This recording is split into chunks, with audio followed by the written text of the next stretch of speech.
มูลค่ารถเมล์สาย20เมื่อกี้ผมมาจากสาย20ก็มาขึ้นเรือที่นี่ครับเพื่อจะไปต่อเรือด่วนเจ้าพระยาต้องข้ามไปฝั่งนู้นค่าโดยสารเรือก็4 บาทครับผมเขาจะเก็บที่นี่ที่เดียวนะครับเดี๋ยวตอนนี้ก็รอเรือมาครับผมเดี๋ยวรอเรือเข้าฝั่งก่อนนะ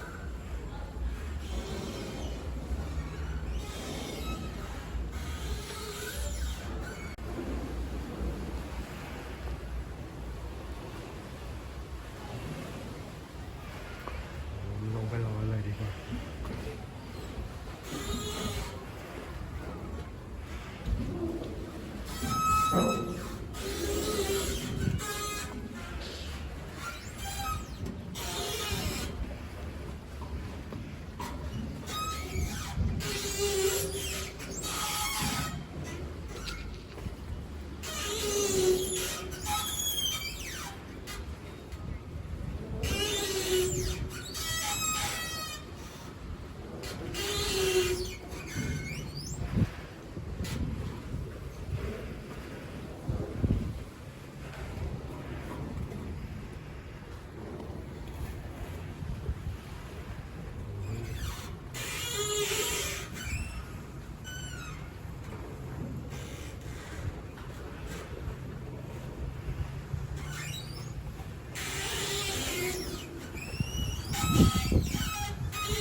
20โลขวัญลินแล้ว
พวกคลิปเรือด่วนเจ้าพระยาเดี๋ยวผมมีแผนจะถ่ายอยู่นะครับแต่ว่าเดี๋ยวขอดูก่อน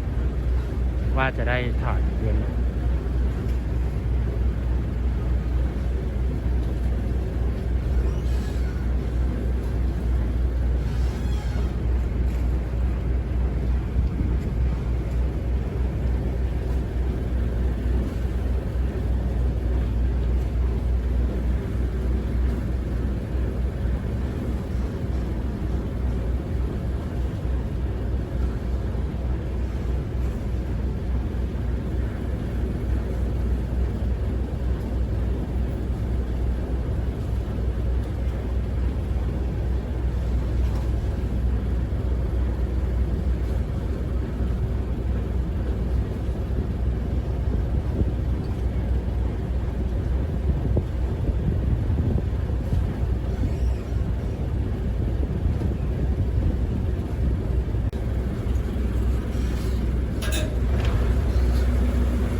ไปเรือด่วนเจ้าพระยาก็ตรงไปทางนี้ครับผม